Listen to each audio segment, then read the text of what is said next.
whatever I experienced today morning was something, I wouldn't say surreal. Surreal also would be an understatement, because it was as if I was singing for Swami in a very private space, and everybody sitting around at the Kulwant Hall just vanished, and it was just Swami and myself, and I had the great privilege of just singing my heart to my heart's content to Bhagawan.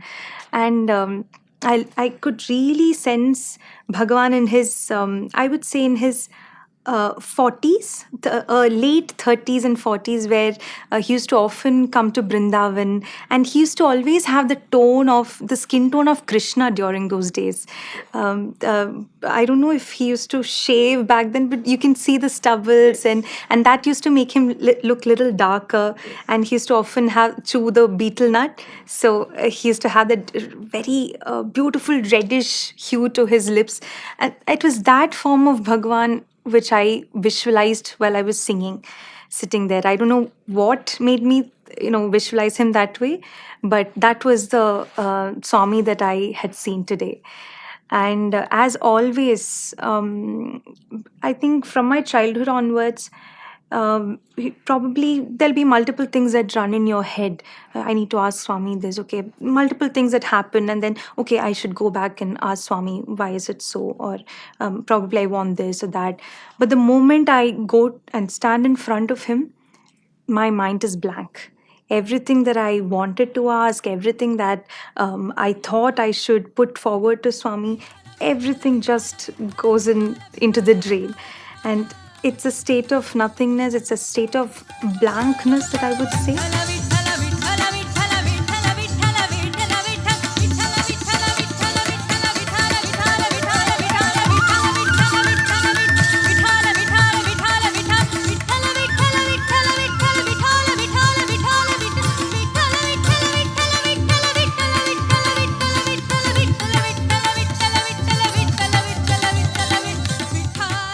And always I have only this prayer: please don't put me in that space where I would run behind materialistic things. I would torment you with materialistic prayers. Nothing of that sort. I just need you. I just need that unwavering bhakti and the ability. Just one materialistic thing that I would ask him is to allow me or fill me with his music so that I can make people happy through that music that he gives. Because I believe the biggest seva that as musicians we can do is to make people feel that vibrations of Bhagwan. Even now, I mean, the journey is very difficult, because to balance your life in the worldly sphere and then connect with your inner Sai while being in that world of Maya and illusion, it's a very difficult sadhana. But if you consider it as a sadhana, he will sail you through, I believe. Because often I've been, it's like a tug of war between the worldly existence and then the urge to just leave everything and just go and sing for him, not think about anything else. But with this life that Swami has given, I think it's also important to be in the society, do whatever we can with the gift that he has given, and in that, sojourn, just go back to Swami whenever he wants to. So, yes. The very reason why I got that deep interest to do something for the society is from the works that Bhagawan has left, the big legacy of social work that Swami has left behind. And it's a very inspiration from him. And also my parents, I have to mention about them because both of them are doctors. They were with the government. So we were abroad also for some time. I did my schooling there. So they were with the government there and they worked in multiple spheres. But then there was a point in time when just just because Bhagawan told them to leave everything and come back and do seva, they did. They absolutely left everything that they had to, and just without questioning back Swami, because Bhagawan has his own unique ways. And sometimes those ways are scary when you look at a worldly level, because because it all happens in silos, and it's only after everything gets over you get to connect the dots, and then a clear picture emerges. But until then, Swami asks you to do something one day, and then probably he tells you to do an opposite, to do a very different thing the next day. But that faith, that 101% obedience to whatever Swami says, I think my parents are true symbols of that. Without asking Swami anything back, without having any sort of hesitation, they left all of it, came back and started a clinic in Swami's name. And it still functions upon the dictums that Swami has told them to do. So once Bhagawan told them, uh, so they Bhagwan asked them, what do you think, are you planning to give, yeah, what do you think are you planning to receive in exchange of whatever you're doing? Money, like any, what is the rate that you are planning to take from the patients? What will be your fees, doctor fees and all of that? My parents shut their mouths because they knew something was coming up. So then Bhagavan said, the only thing that you have to exchange for your service is love. There's nothing else other than love. So absolutely no fees. All those things just go into drain. All you need to expect while you're doing this seva of mine is love in return.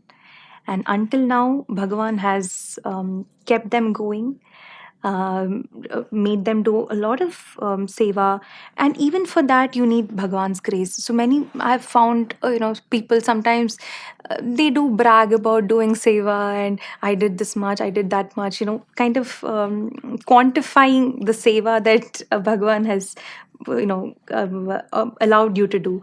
But I think that getting that opportunity to do seva is also his will, because without his will, you cannot even breathe. Like every breath that you take, every breath that fills your body is his divine wish and will. So, where are we in this whole seva picture? We are nothing. We're just instruments, conduits of His energy. And whatever He wants us to do, He will make us do, no matter what. Even if you are a person who is not physically or intellectually capable, you consider yourself as a weak soul, whatever you are, whatever your physicality is, Bhagwan doesn't care about it, because if he has picked you, if he has chosen you to do his work, then whatever way I'm reminded of the story of Kalidasa, because Kalidasa, mukam karoti vachalam pangam langeti. So you are deaf, dumb, you have absolutely no capabilities, but if his sankalpa has come into play, then he will make you do whatever he has to make you do. Because his ways, again, everything gets over, and then you sit back and realize, okay, what did Swami just do right now? Because it's been almost, I think, 5 years since I came to Prasanthi Nilayam, for reasons unknown. And again, he has to call, and the call came right now. And in fact, just a week before my marriage. So I am going to step into into a very new phase of life, and to be able to sing in front of Bhagwan before that whole event is the biggest thing that I could ever imagine. I mean, these things were completely beyond my wildest imagination or dreams. Because again, this is reiterating my whole journey that began in 2015, when I'm getting a call from the state president asking me to sing on the beautiful occasion of Tiruvonam. And I was, I think, a 17-year-old child, having different thoughts in mind, but with but even then, by Swami's grace, I had that immense, excitement whenever I come to Prasanthi Nilayam and get to sing for him. And in fact, that story is also very interesting because I was coming from Dubai, where I was being brought up. So the whole Samiti from Dubai was going to present a small bhajans series for Swami, but some as fate would have it, the ladies were not allowed to sing on that day for some reasons, and me being the youngest member in that group, they were very initially quite resistant to tell it to me because they didn't know how I would take it as a small girl who had the biggest dream of coming and performing in front of Swami. So as the practice was happening, one the lead auntie, she came to me and said, "I don't think we'll be able to sing tomorrow for Swami," but I don't know what made. I know it's Swami, of course. He told me that, I mean, he made me say that. So I told Auntie, wherever we sit, it's okay. Wherever we sit and sing, Swami will listen to us. Even if we sing from the bathroom, he'll listen to us. And I don't know, that sort of an equanimity he gave me at that moment to process the information that I'm not going to sing for Swami, and probably wait for his call, wait for the right time whenever he decides. And all of those things got over. And as we were going out of the ashram, I got tears, and my eyes were welled up with tears. And I was at the Sai Ganesha, and there was a very small silent prayer which said that, Swami, please bring me back as soon as possible. Not to sing or not, I did not have any of that thought, but I wanted to be back for some reason, because every time I come to Prashanti, it's like coming back to my motherland. It's that warmth of Swami, it's that warmth of a million mothers that I get from Prasanthi Nilayam, because Swami is that ultimate divine mother that we have. So Prashanti has all that warmth of your own motherland. So I told Ganesha, please bring me back as soon as possible. And in 3 months' time, I get a message from the state president saying, you're invited for the Onam program. So these are things that goes beyond your comprehension, but how Bhagawan has nurtured me, polished me, and what do you say, and has developed me as a musician, as a human being from that time till the moment I sang today. The journey has been quite uh, intimidating, because being with Swami is like being with fire. You have to be really cautious, because there are things that we have to be very very careful when we are dealing with Swami, because he's that supreme force.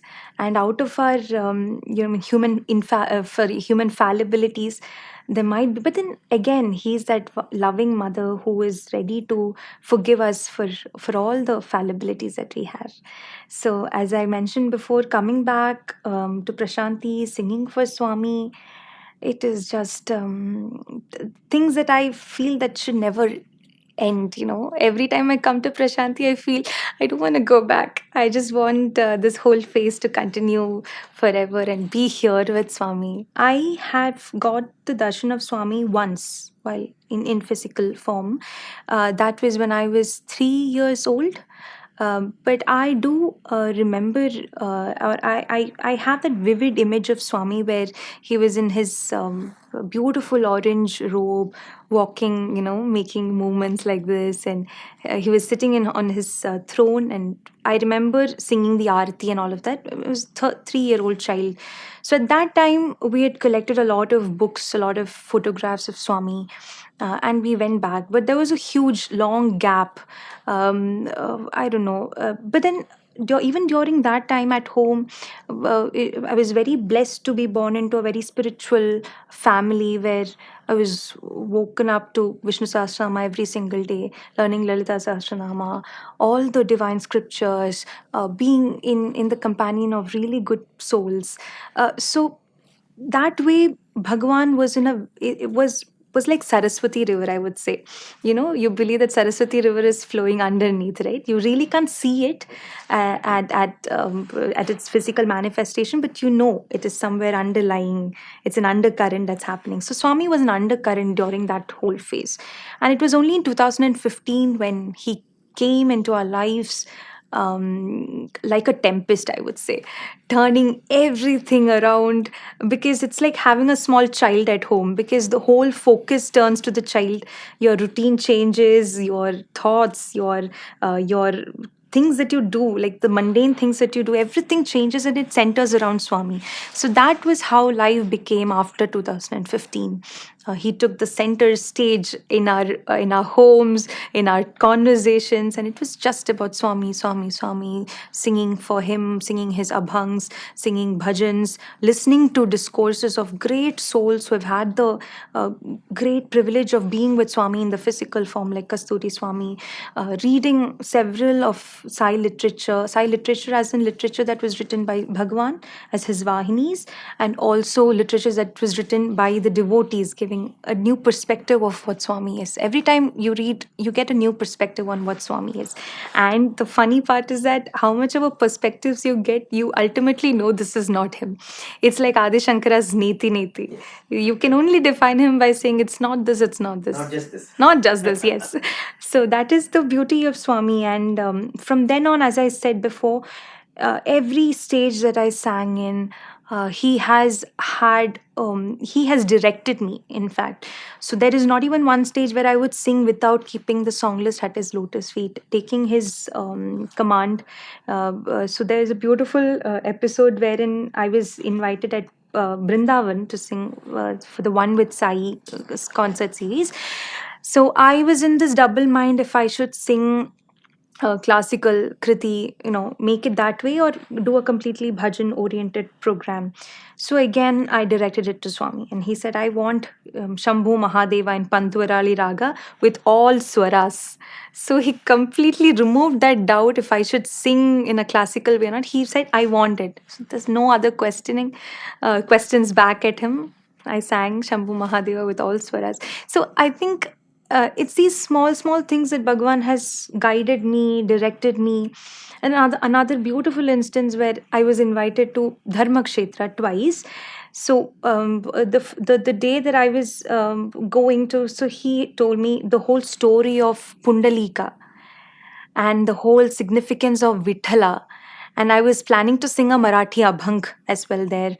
Um, so, um, so how he has guided me, and he said you have to imbibe all of these stories into your heart before you sing, because for Swami, bhava is the most important thing.